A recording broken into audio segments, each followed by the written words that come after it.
Well, too often the wrong items end up in the recycle bin, and that's why Macy DeMoss, a recycling and waste reduction educator with the city of Greensboro, is with us. Macy, I got to tell you, the biggest complaint that I hear is people saying, I have this item in front of me, it says it's recyclable, so why can't I put it in the bin?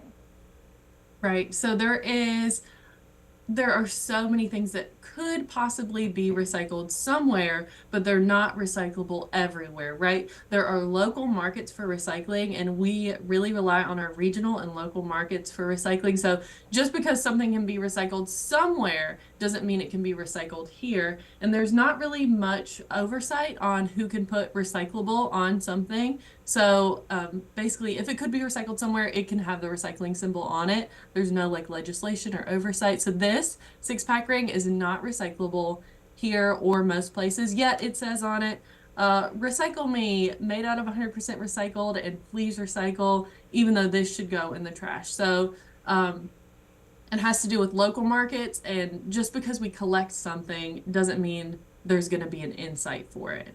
So, Okay. like, if we collected all the plastic 6-pack rings and baled them up, if there's nobody to buy it and turn it into something new, it's not going to be recycled. So we only collect what we know there's a market for. Gotcha. Okay. So that means every single person, wherever they live, they have to look at who is picking up their recycling to figure out what is recyclable where they are.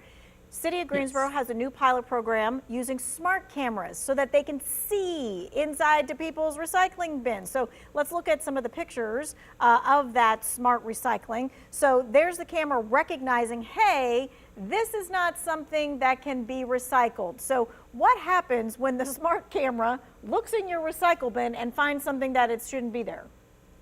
So as the driver is going along, they're tipping the carts into the hopper, which is the back of the truck. The cameras scan what's going in and can recognize some of our big contamination issues like plastic bags or styrofoam.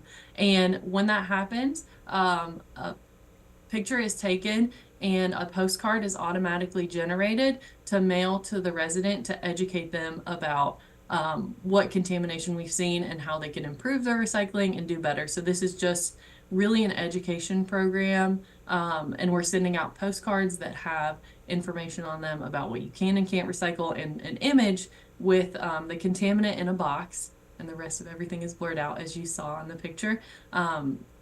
Just to educate residents again, if contamination keeps happening, like, okay, you've gotten your first, second, third, and fourth violation. After the fourth violation in a 6-month period, the cart will be removed, but you can always get it back if you sign just a little waiver. We'll return the cart to you.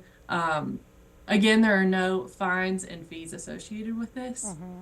But you're just trying to keep people from putting in the same old recycling, putting in the stuff that they should not be in the recycling bin. For example, I think we've got video of like a helium tank that was Yeah. put inside a recycle bin.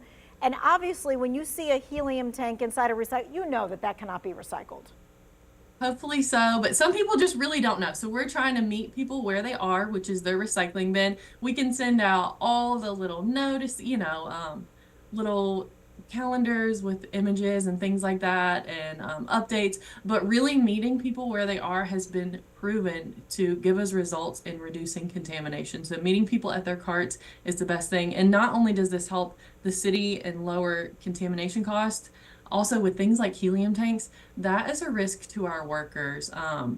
And it's people's lives that are at risk sometimes for this. Like that helium tank, if it were put under the wrong conditions, it could really hurt somebody at the recycling center. So we're trying to not only save taxpayer dollars, but also keep people safe. All right, well, since you mentioned money, let's talk about this. Where did the funding come from for these smart cameras? Yeah, so the 3 cameras, which are on 3 out of the 10 of our recycling trucks, so not every truck has a camera, these were paid for by the DEQ, a grant that we got from the DEQ for a 1-year basis. So this is going to be going on for at least 1 year. Okay. All right, we've got about a minute left. Let's maybe do some do's and don'ts. I love the show and tell when you tell people what they can and can't recycle. Perfect. Yeah. So what we want to see in your recycling is paper and cardboard, paper like this, anything you get in the mail, really, that's paper, you can recycle that.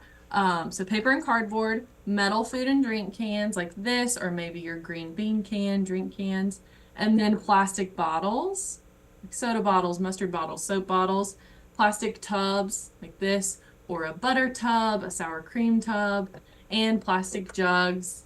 This it has a handle on it, so thinking laundry detergent, milk jugs, and that is really all we want in the recycling. And if you have questions, we have our GSO Collects app, or you can look at our website, the GSO Collects app, and search the What Goes Where tool to find out what is and isn't recyclable. I do like the What Goes Where tool. That is pretty cool. Thank you so much for your time, your expertise, explaining how that smart camera works. We appreciate that. If you'd like to see this again, maybe send it to someone. You can see it in the Who Wants to Know section of our website. Let's take a quick check of the forecast.